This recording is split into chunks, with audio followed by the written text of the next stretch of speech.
Hi, today I'm going to show you how to sculpt a soft glass hummingbird in flight.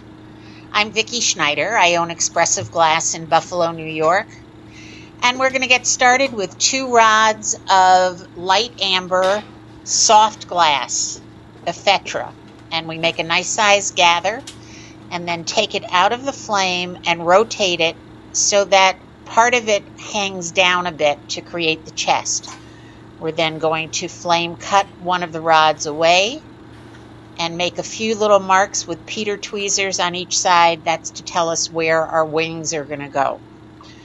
I'm now using some clear glass and putting a large dot on the top between the 2 wings, and we're going to turn that into the bail. You'll notice I hang it upside down. That's so that the dot stays away from the body, and I can use my handy andies to make a hole between the 2. You can create a bail any way that you're comfortable with. This one seems to work well for me. I'm going to round that out a little bit. Now I'm going to make a large gather of the light amber and attach it to the side where the mark was. This is going to be the beginning of our first wing. Please make sure that the glow on the rod and the glow on the body are the same, and that will help to create a strong weld between the 2 pieces. If you just take hot glass and attach it to a cold body, you are creating a cold seal, and that wing will crack off very easily.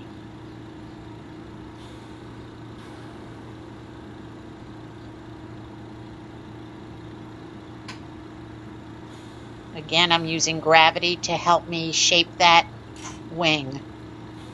I like to use an accent color along the back and tip of the wing. In this case, I'm using an emerald green transparent. I like doing the hummingbirds in transparent, although I sometimes do my accent color in a pastel.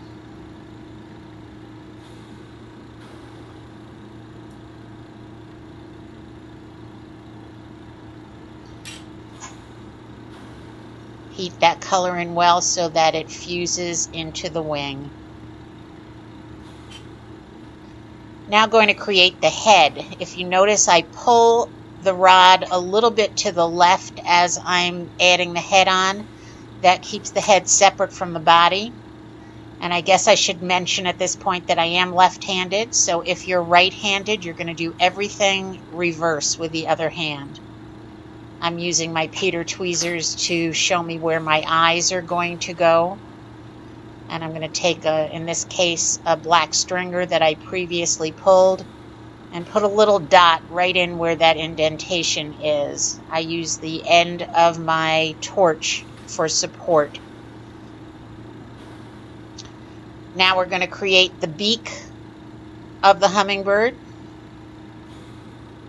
And that's going to turn into our punty, our handle, so that we can start working on the rest of the bird. I'm flashing in and out of the flame to give me a little bit of extra heat there. I didn't like the way the taper was going, and that allowed me to get enough heat to get a good taper. And I'm now going to flame cut the back punty off so I can continue working on the bird. I'm going to switch hands. For those of you who are new to flame working, we always use our tools in our dominant hand. In this case, I'm heating up the wing and mashing it with a mini masher up and towards the back of the bird.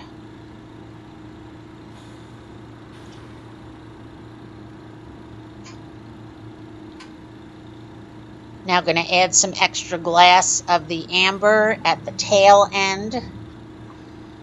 I want it to hang down sort of like a beaver's tail. Now you'll notice I'm not going to heat the head anymore, but I am from time to time going to give a little insurance heat on the wings, especially because they're so thin right now. They have a tendency to crack the next time I put them in the flame. I'm heating the back edge of the wing and cutting into them with my shears. I cut 3 or 4 times depending on the size of the wing.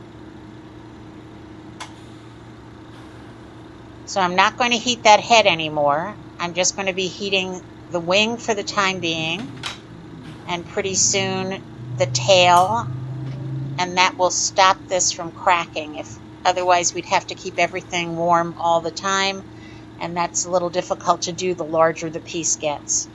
I'm warming up that wing and then using another rod to sculpt it and stretch it and get the shape that I want for that hummingbird wing. I'm going to do the same thing on the other side and try to match the two wings to one another.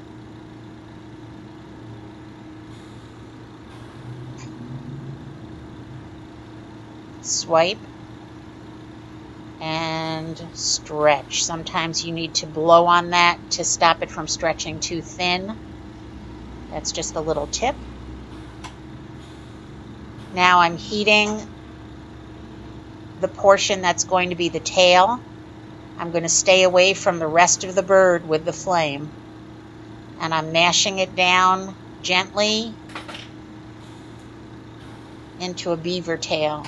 And I'm going to cut 3 cuts in, one in the middle and one on each side.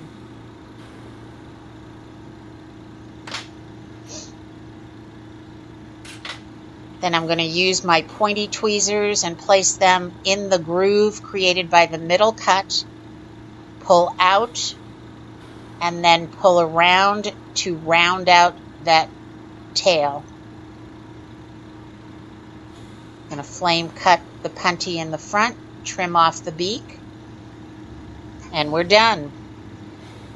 Place it immediately into a warm kiln to anneal it. I've had some success putting it in fiber blanket and then batch annealing from a cold kiln to remove the thermal stress. If you have an interest in taking a class with me, renting some studio time, or buying some of my work, please contact me at Expressive Glass in Buffalo, New York. And I invite you to subscribe to my channel, send me some comments, and I really do appreciate you watching. Have a great day.